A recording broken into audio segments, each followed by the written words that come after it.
And so whether you're running through aerobic glycolysis or anaerobic or anything else, all of these things require, even ATP hydrolysis requires ATPase. An enzyme has to do. Enzymes don't function well outside of this fairly special range.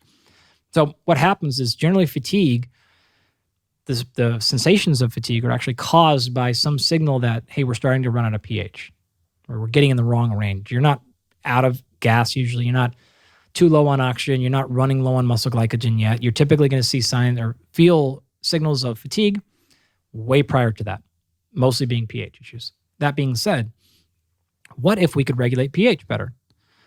Enter bicarbonate, right? So without going too far into metabolism. This is the first thing that jumped out at me. He's explaining that enzyme function within a relatively narrow pH range move sufficiently outside of that environment, and enzyme function starts becoming impaired. Most people hear this in the context of exercise and muscle contraction. But this principle goes far beyond exercise. Enzymes run virtually every process in your body.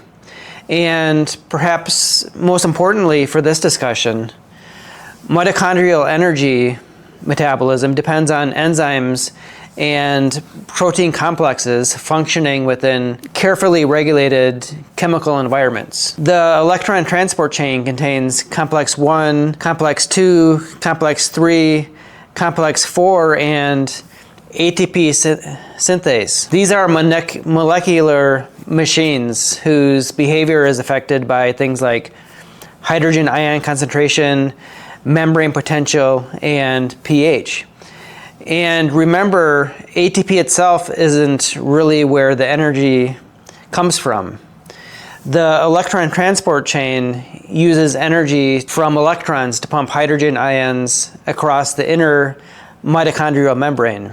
That creates an electrochemical proton gradient. So ATP synthase then allows those protons to flow back across the membrane and captures some of that energy in ATP. So maintaining the proper chemical environment is fundamental to energy production. And pH regulation is a huge part of maintaining that environment. Now, listen to what he says